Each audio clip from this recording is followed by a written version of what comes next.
Ang susunod na programa ay rated PG. Ito ay nangangailangan ng patnubay at gabay ng magulang para sa mga batang manonood.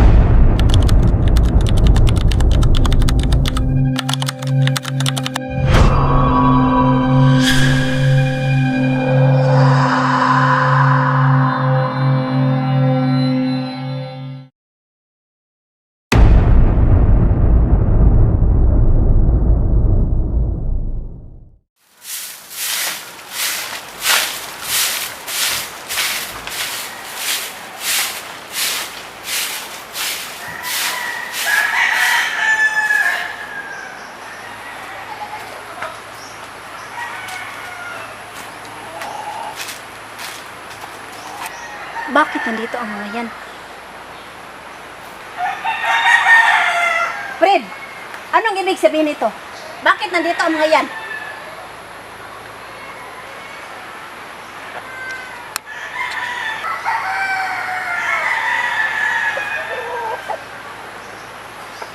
Diba? Ang sabi mo kanina, palalabasin mo ang mga yan? Bakit nilala mo ang mga yan sa bahay ko? Telma, kumalma ka. Ako ang nadala sa kanila dito. At may dahilan ako kung bakit ko sila dinala dito. Anong dahilan mo, Fred? Sabihin mo! Telma, pabahamin mo ng boses mo. At wala kang dahilan para magsisigaw.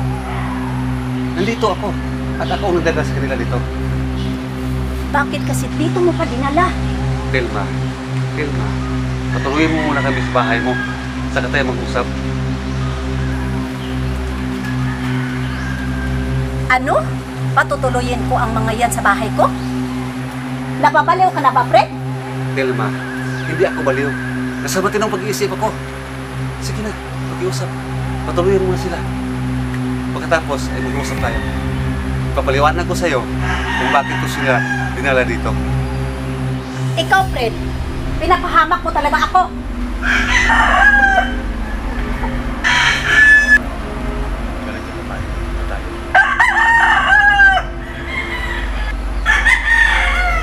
Sige na, halina kayo. Tumuloy na kayo.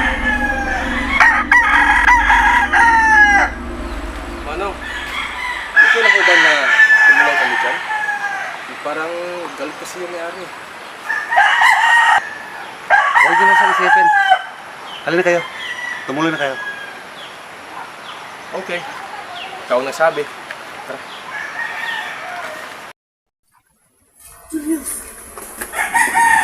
Bakit? Hindi tayo sa bahay na yan. Hindi na natin alam kung ano ang nasa bahay na yan. Ano? Mag-uusap na pala kayo dyan? Pasok na po kami, Manong.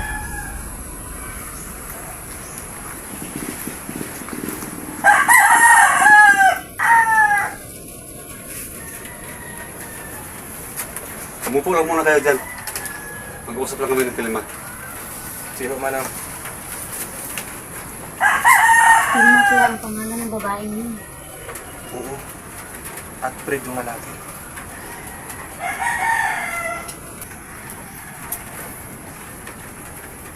Telma, Fred, parang nakalimutan mo yata ang batas ni Supremo.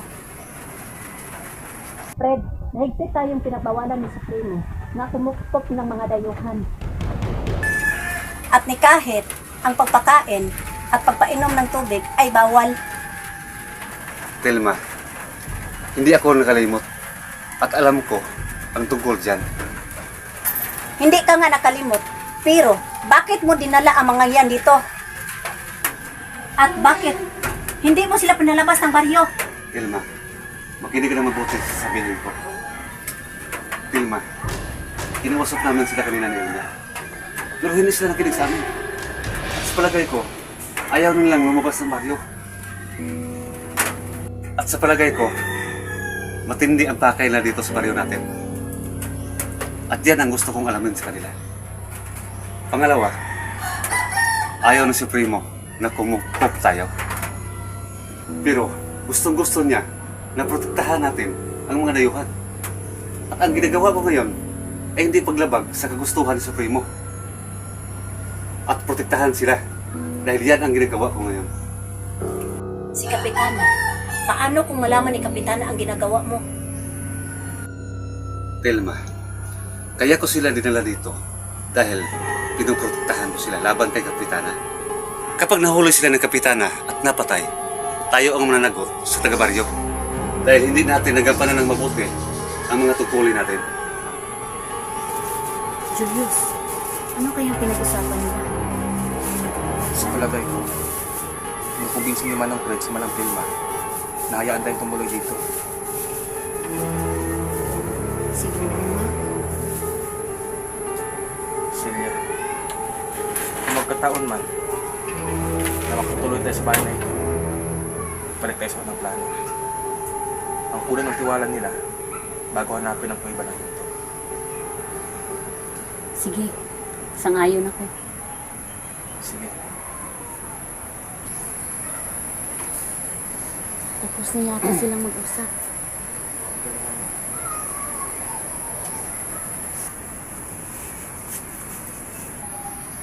Bago ako magsimula sa pagtanong sa inyo, hayaan niyo muna akong magpakilala. Sige po. Ako nga pala si Frido. Isa ako sa mga tagapayo ni si Primo. Supremo. At siya naman, si Telma. Isa sa tagabantay sa labasan at pasukan dito sa baryo.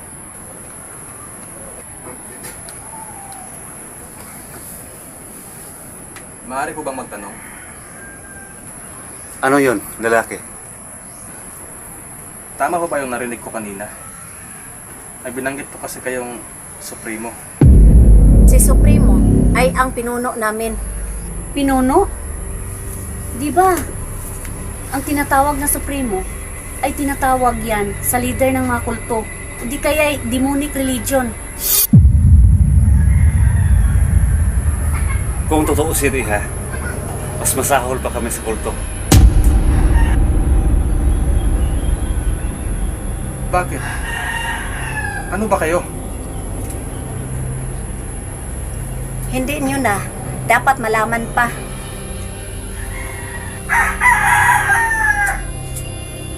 Sandali na lang po. Isang katanungan na lang po. Totoo po ba na ang baryo na ito ay pinamumugaran ng mga aswang? Hindi yan totoo. Sa tingin nyo, mukha ba kami aswang? Parang hindi naman po. Mabuti. At ngayon, magtatanong ako sa inyo. Sana, sagutin niyo ako ng katotohanan. Ano ang pakay niyo dito? Sa totoo lang po, Manong. Mga explorer po kami. Gusto lang pa namin ma-explore ang ganda ng inyong baryo. Napaliwanag na po namin yan dati sa kanila ni Manang Telma.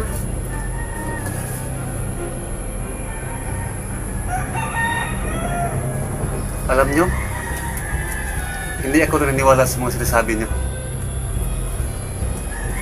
Paikutin niyo na ang lahat, huwag lang ako. Dahil nababasa ko sa mga mata niyo ang mga kasinungalingan. Manong, hindi po kami nagsisinungaling. Iha, paano kung sasabihin ko sa'yo na totoo ang mga aswang at ipapakain ko kayo sa kanila? Maniniwala ba kayo? Hindi po. Magsabi kayo ng totoo at baka matulungan namin kayo. Sabi lang po kami ng totoo. Hindi! Hindi kayo nagsasabi ng totoo! Telma, kunin mo itak! Bilis! Isa? Sandali lang po! Magsasabi na po ako ng totoo! Silya, wag! Telma!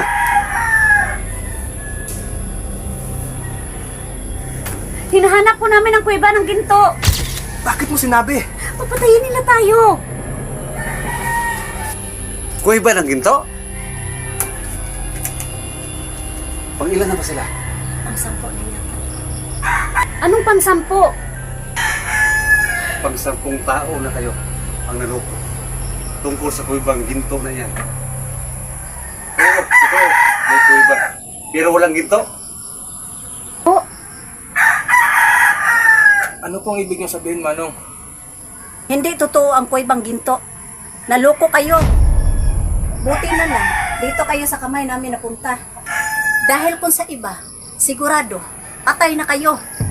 Tilma, Ano po ang ibig mong sabihin, Manang Tilma? Wala akong ibig sabihin. Binibiro ko lang kayo. Manong Fred, hindi pa ako naniniwala na hindi totoo ang iba ng ito. At ang totoo ang sasabi niyo, tunayan niyo.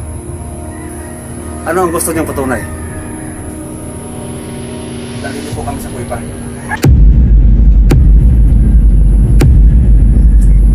Sige, sasamahan ko kayo. Rido, Tilma, ako lang sasama sa kanila. May iwan ka rin.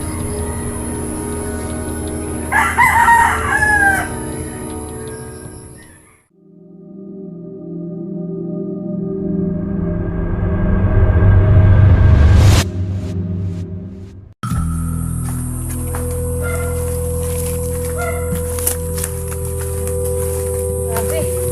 Ang layo mo ng kuweba. Oo nga. Malapit lang tayo.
Nandito na tayo.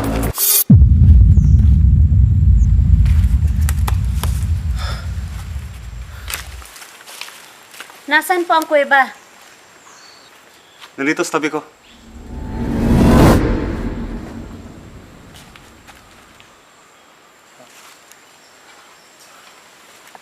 Tara, lumapit tayo sa kuiba.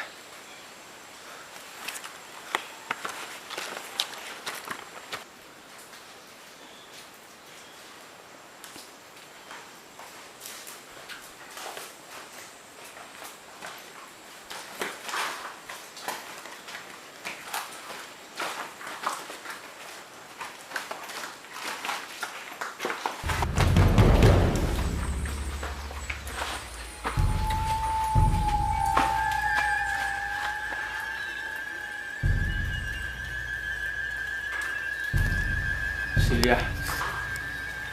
Grabe. Ang laki ng kuiba. Sige na. Pumasok na kayo. At hanapin niyo ang ginto na sinasabi niyo. Hindi po ba kayo sasama sa amin sa loob?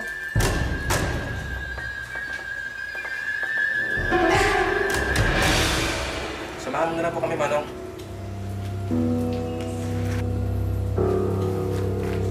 Sige, ako nang mauna.